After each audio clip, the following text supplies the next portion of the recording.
খুব গুরুত্বপূর্ণ একটি আলোচনা বা ইস্যু, সেটি হচ্ছে যারা বর্তমানে পিআরএল ভোগ করছে, সরকারের অনেক সচিব বা অতিরিক্ত সচিব, যুগ্ম সচিব থেকে শুরু করে আপনাদের অনেক নবম গ্রেড বা দশম গ্রেডের কর্মচারীরাও হচ্ছে পিআরএল ভোগরত আছে।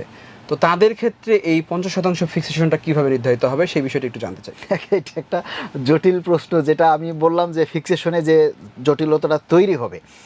যেমন যারা আমাদের এই পিআরএলের নিয়মটা হচ্ছে যে পিআরএল থাকা অবস্থায়, একদিন থাকা অবস্থায়ও যদি পে স্কেলের গেজেট হয় বা কার্যকরের তারিখ নির্ধারণ হয়, যেমন 1 জুলাই যদি পে স্কেল কার্যকর হয়, তাহলে ওই 1 জুলাই অনেকেই আছে যার পিআরএল শেষ হবে। তাহলে ওই দিনের জন্য, ওই একদিনের জন্য তাকে পুরো ফিক্সেশন তার করতে হবে এবং সে পে স্কেলের সম্পূর্ণ সুযোগ সুবিধা পাবে। তাহলে সেই ক্ষেত্রে 2 জুলাই থেকে তার সেটেলমেন্টের কাজ শুরু হবে। ঠিক আছে?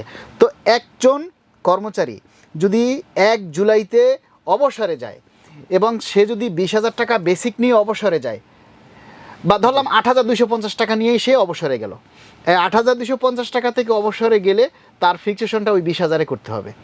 তো 20,000-এ করলে আপনাকে পরের দিনই যদি তার সেটেলমেন্টটা দেওয়া হয় বা 1 সপ্তাহের ভিতরে তার সেটেলমেন্টের টাকা দেওয়া হয়, তাহলে সেক্ষেত্রে তো আপনি তাকে 50% দিতে পারবেন না, তার বাকি টাকাটা তো আপনি আবার 1 বছর পরে দেবার কথা রয়েছে।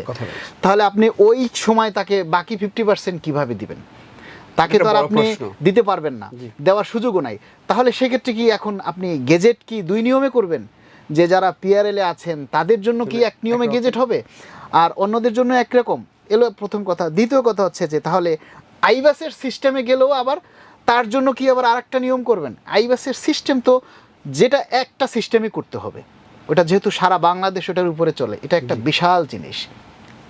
এখন এইটার জন্যই আসলে কর্মচারীদের মধ্যে যে একটা চরম হতাশা কাজ করছে যে আসলেই আমরা 50% পাবো না 100% পাবো, যদিও সরকার থেকে আমরা আসলে কিছুই জানি না, কোনো আপডেটই এই সরকার ক্ষমতায় আসার পর আমরা শুধুই শুনতেছি যে পে স্কেল হচ্ছে, কিন্তু আদৌ পে স্কেল হবে কিনা সরকার থেকে এরকমের একটা কোনো নির্ভরযোগ্য বা কোনো নীতি নির্ধারক মন্ত্রী মহোদয় বা মন্ত্রী অর্থ সচিব বা এই লেভেলের কেউ এই বিবৃতিটা এখনও সরকারের পক্ষ থেকে আসেনি, যেটা আমরা বারবার দাবি করে আসছিলাম যে অন্তত বাজেট শুরু হওয়ার আগে সরকারের পক্ষ থেকে একটা আনুষ্ঠানিক বিবৃতি যাতে আমাদের মধ্যে আসে যে পে স্কেলটা হচ্ছে, তাহলে কর্মচারীদের মধ্যে যে হতাশা বিরাজ করছে সেটা আসলে থাকতো না।